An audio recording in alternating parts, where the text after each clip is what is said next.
The desert bled red beneath a sinking sun, its light stretching long shadows across the ruins of a once thriving town. A rider approached, slow, deliberate, every hoofbeat echoing like a drum of judgment.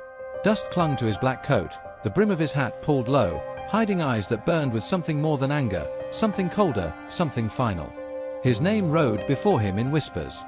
Sartana, Angel of Death. Inside the saloon, the air was thick with smoke and silence.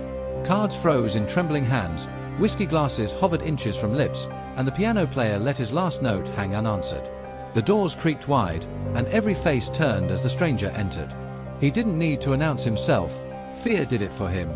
3 men rose at once, bounty hunters who had waited weeks for this very moment, their hands hovering near their holsters.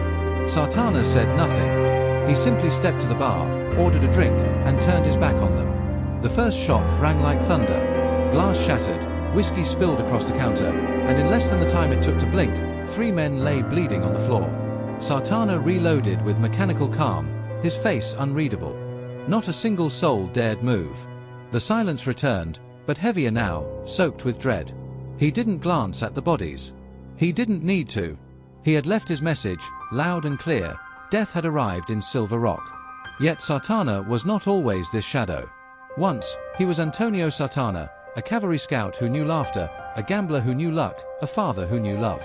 The memory came to him unbidden even now, a woman's smile in the lamplight, a boy's laughter in the yard. Those memories burned worse than any bullet wound, for they had been snatched away in fire.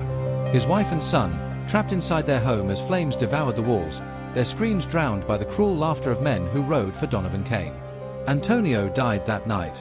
The earth closed over his family, and what clawed its way out of the grave was Sartana, an angel not of heaven, but of death.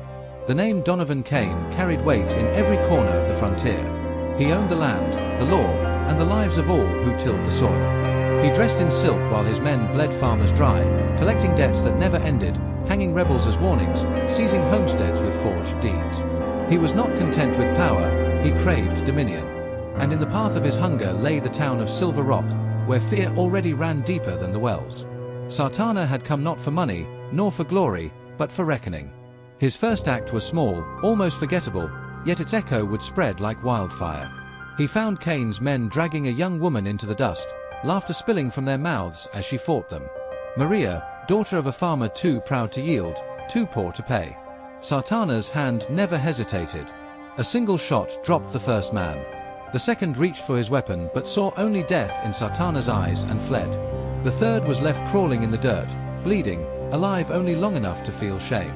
Maria stared at her rescuer, breathless, her hair tangled, her cheeks streaked with dust. She had seen killers before, seen men with dead eyes, but Sartana was different. Behind the cold steel of his gaze flickered something she could not name, something broken yet not destroyed. She thanked him, voice trembling, and for the first time in years, Sartana almost answered with warmth. Almost. Instead, he turned away, mounting his horse as though the encounter had meant nothing. But her words lingered. In her defiance, he saw a spark of the man he once was, a reminder that not all was ash. Still, vengeance was his compass, and vengeance pointed straight at Kane. Word reached Sartana of a stagecoach heavy with gold, blood-stained wealth stolen from settlers who would never see their crops again. Kane meant to use it to buy more guns, more mercenaries, more power. Cutting it off would not cripple him, but it would wound his pride. And men like Kane bled slower from wounds to the flesh than wounds to the ego. The ambush was set in the canyons where the rocks rose like jagged teeth. Sartana waited, patient as a vulture, his rifle resting steady. The stagecoach thundered down the trail, wheels rattling, horses foaming at the mouth. Kane's guards laughed, unaware of the shadow above them. One shot, and the canyon roared with fire. Explosives buried in stone tore the earth apart, rocks crashing down like the judgment of God. Horses screamed, men shouted, dust and smoke turned the air to hell. Through the chaos, Sartana moved. Swift, silent, ruthless. His revolver spoke in bursts of thunder, each bullet finding its mark. He fought not like a man but like a storm, appearing and vanishing in the smoke, leaving only corpses in his wake. The survivors broke and ran, scrambling for safety where none could be found. By the time the dust settled, the gold lay scattered, the coach torn apart, and one man knelt before Sartana, shaking. The lieutenant stammered out Kane's plan between gasps of fear. Silver Rock was next. Kane meant to make an example of the town, burning it to the ground, slaughtering its people to remind the frontier who owned life and death. The words clawed at Sartana's chest. He could almost hear again the screams of his wife, his son. Rage pressed hard against his ribs, urging him to end the man groveling at his feet. But Sartana lowered his gun. Killing him now would serve nothing. Instead, he leaned close, his voice a whisper colder than steel. "Tell Cain," he said, "the angel is coming." The man fled into the smoke, stumbling, broken, desperate to escape the shadow behind him. Sartana watched him vanish, knowing the message would cut deeper than any bullet. Cain's gold lay ruined, his men scattered, his plans betrayed. And yet Sartana knew this was only the first strike. Silver Rock's clock was ticking, and Cain would not wait long to make his move. The rider mounted once more, turning his horse toward the horizon. The wind carried the scent of smoke and blood, the taste of vengeance heavy on his tongue. He did not smile. He did not rest. For in the west, fear was sharper than any blade, and Sartana had just driven it deep into Donovan Cain's heart. And the night was only beginning. Dawn broke over Silver Rock, not with songbirds or stillness, but with the pounding of hooves. Dust rolled in like a storm, and through it came Cain's riders, faces masked with bandanas, rifles gleaming in the early light, torches raised high. They descended on the settlement like wolves on a lamb, their shouts cutting through the quiet morning. Doors splintered. Flames leapt from rooftops. Screams tore the air wide open. At the edge of town, Sartana stood, watching the inferno unfold. His revolver rested heavy at his hip, his rifle slung across his back, his eyes narrowed against the rising smoke. He could have slipped away into the desert, left the town to its fate. That was the man he had become, death without allegiance, vengeance without mercy. But the memory of Maria's frightened eyes, the echo of his boy's laughter, rooted him in the dust. He drew his rifle. He stepped forward. The first shot split a rider clean from his saddle, the second shattered a torch before it could kiss dry wood. Panic spread through Cain's men as the angel of death revealed himself in their path. Gunfire answered, hot lead cutting the air, but Sartana moved with purpose, rolling into cover, firing sharp bursts that rang with finality. Settlers, once paralyzed with fear, rallied to his defiance. Maria ran among them, pressing rifles into desperate hands, her voice rising above the chaos, urging them to fight for the ground beneath their feet. The street became a battlefield. Smoke clung to the air, mixing with the acrid sting of gunpowder. A barn erupted in flames, sending sparks into the sky. Sartana fought without pause, his coat torn, his arm grazed, yet his aim never faltered.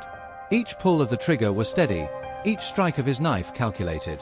And then the world narrowed to a single boy, a child no older than his son had been, caught in the crossfire, stumbling, eyes wide with terror. Sartana leapt forward, dragging him from the path of a bullet, but too late. The child gasped once, then went still in his arms.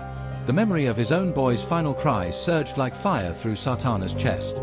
He laid the child down gently, almost reverently, before rising to his feet with fury burning in his veins.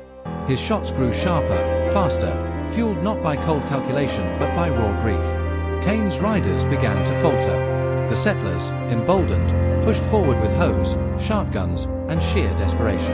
When the dust cleared, the attackers lay scattered, their survivors retreating into the horizon with fear gnawing at their heels. But Sartana knew this was no victory. It was only the opening act of Cain's vengeance. Blood stained the dirt road. Families wept over the fallen. Silver Rock had defended itself, but the cost was carved deep in every face. And Sartana, though he had saved them, felt the weight of their loss as though it were his own. Cain would not forgive this humiliation. He would come harder, meaner, hungrier. Which meant Sartana had only one choice, to finish this war at its root. Devil's Bluff lay jagged and cruel beneath a sky that promised no mercy. It was there Cain had chosen his ground, a canyon of shadows where the rocks themselves seemed eager to drink blood. Sartana approached on foot, each step deliberate, each breath a measured calm before the storm. The vultures wheeled above, sensing the feast to come. Gunfire cracked as Cain's men revealed themselves from the ridges. Sartana dove behind stone, returning fire with the precision of a man who no longer cared for survival. Bullets whined off rock. Dust sprayed. He crawled, rolled, pressed himself into shadows, striking from angles his enemies never anticipated. One by one they fell, their bodies tumbling down the canyon walls. Yet Sartana was not untouched. Blood seeped from his side where lead had found him, but pain was a whisper against the roar of his will. At last, only Cain remained. He stepped from the shadows, dressed in silk and smugness, a revolver gleaming at his side. His smile was not born of courage but arrogance, sharpened by years of power unchecked. He mocked the man before him. "You think death makes you holy? You're just another killer, Antonio. Another ghost in the dirt." The name struck like a lash, a reminder of the man buried beneath grief. But Sartana did not flinch. He squared his shoulders, hands loose by his side, eyes locked on his enemy. The canyon fell silent, save for the wind whispering across the stone. Fingers twitched. Breath stilled. 2 shots thundered almost as one. The echoes rolled down the canyon, chased by the cries of circling birds. When the smoke cleared, Kane staggered, clutching his chest, disbelief carved into his face. He fell to the dust, eyes glassing over, the weight of his empire collapsing with him. Sartana stood, blooded but unbroken, his revolver still smoking. "No," he rasped, voice low but steady. "I'm not another killer. I'm justice." The settlers of Silver Rock celebrated their salvation with trembling relief, yet Sartana did not join them. He lingered at the edge of their joy, shadowed by the fire in his past. Maria approached, her voice soft, her hand reaching for his. She asked him to stay, to help rebuild, to carve a new life from the ashes. For a moment, he wanted to. For a moment, he saw himself in her eyes, not as Sartana the angel of death but as Antonio, the man who once laughed, once loved. But the moment passed. He pulled away gently, a ghost refusing the warmth of the living. The town would heal without him. He could not. He mounted his horse, the setting sun framing him as a silhouette against the sky. Behind him, the settlers cheered, their laughter strained but real. A drunk shouted, half in fear, half in jest, "There goes the angel of death. Somebody lock up the whiskey before he kills that too." Nervous laughter rippled through the crowd, a fragile balm over their wounds. Sartana rode on, the desert swallowing him whole, his figure shrinking against the horizon. He carried no gold, no glory, only the silence of a man who had found vengeance but not peace.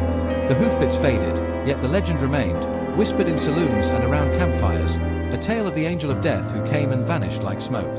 And though his story closed here, the question lingered like a shadow. Had Sartana destroyed his demons, or merely fed them enough to ride another day?